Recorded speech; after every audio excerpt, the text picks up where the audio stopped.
The poet William Butler Yeats, an Irishman, was described as having an abiding sense of tragedy that sustained him through temporary periods of joy. Perhaps that describes many Irish. Perhaps that describes many of us who are not Irish. Whether you're the type of person whose glass is half full, or if you're a glass half empty type of person like me, whatever your standard mode of operation, we all taste tragedy. We all face frustrations and disappointments. Perhaps that person didn't end up being the person that you thought they would be. Maybe that experience didn't live up to expectations. Maybe that purchase didn't perform as promoted. Or maybe you're not who or where you thought you would be at this stage of life. That whole space between the way things are and the way they should be is filled with frustrations. Unreasonable expectations are premeditated disappointment. But who sets those expectations? Who says how things should be? Is it me? Is it friends or neighbors? Social media? Maybe it's God. We design our plans and then fully expect that God will ratify or rubber stamp them, producing what we have already conceived. Disappointments result when those plans do not align, when they don't meet up, typically because of the inadequacy of our ideas, or we have hoped for something that is much too small. And God will not acquiesce simply to appease. In our gospel, we hear about this stranger, obviously oblivious to all that has taken place. And he encounters these two disciples on the road, walking away from Jerusalem.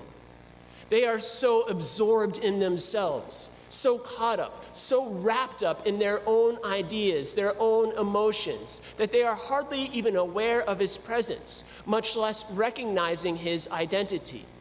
Maybe it's the fading light that doesn't allow them to see things new, to see the things that they didn't expect, to see those things for which they were previously unaware.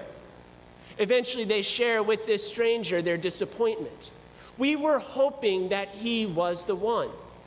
We're hoping, past tense, but no more. That ship has sailed. He is dead. Once again, God, faith, and prayer have failed to deliver as expected. And that's the reason why we've turned our backs and we're now heading in the other direction.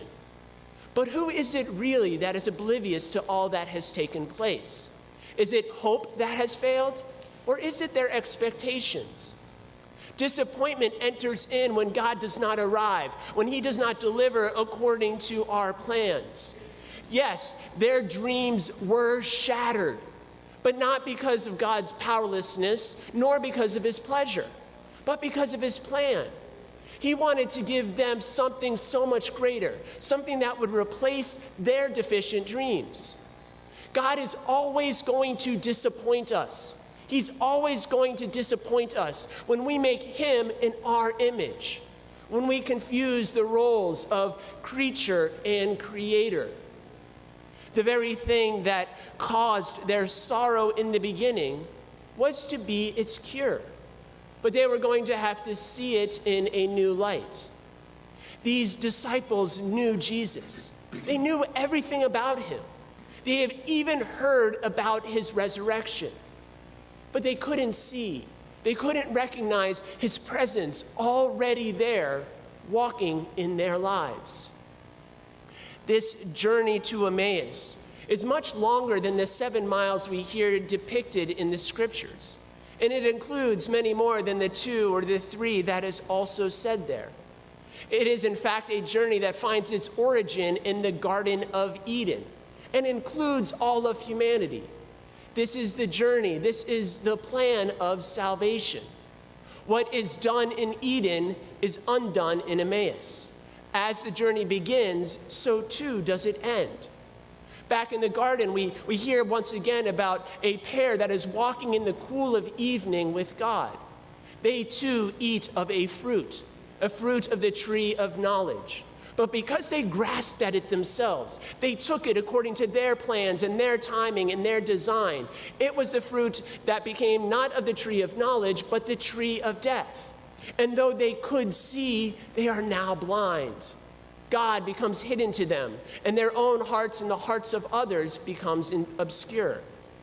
This is the place where we find ourselves. This is the journey on which we may be currently walking. But it is a journey that is meant to end in Emmaus. There too we find a pair walking with God in the cool of the evening. And once again, they also eat of a fruit, the fruit of the tree of death. The death, that tree, the cross from which Christ gives us his body and his blood as our food. From the tree of knowledge to the tree of death, now to the tree of life. A rather circuitous route. Very inefficient, at least according to human standards. Though these two disciples were blind, they're now able to see the real presence of their Lord, of Christ in the broken bread, to see the one for whom their hearts had been burning. But those hearts that were slow to believe in the beginning are the same hearts that are burning in the end. Would they have come to such a solid foundation of understanding? Would their hearts have burned with such a fervor? Had Christ disclosed himself to them immediately? Had he just come out at the start and told them who he was, simply to alleviate their sorrows, to bind up their broken hopes, to stitch together their shattered dreams? Hope, real hope, persevering hope does not come cheaply. We might even ask the question that, do those who have never suffered, have they ever hoped at all? These disciples imagined a Messiah, some kind of magical Messiah that would come and take away all of their pain simply by snapping his fingers or waving a wand. They thought that he would come and save Israel from its suffering. But they were disappointed because what they got instead was not a God who was going to save Israel from suffering, but a God who was going to save all humanity through suffering. Did you not know that I had to suffer and die in order to enter my glory? Why were they so oblivious? Why were they so slow to believe? Let me ask the question sometimes, why are we? This is the lesson that the Lord is trying to teach him as he goes back over the entire journey of human history and human salvation. Maybe he's doing the same thing with us as he wants to go over our history and our salvation, allowing us to see old situations in a new light. Where the teacher now is, we have to be. The path that he has gone, so too must we follow. We might also have to suffer and die in order to enter into his glory. Suffer the loss of our plans and our expectations. Die to the way that I think things should be. Those disciples saw more than the Lord in that bread.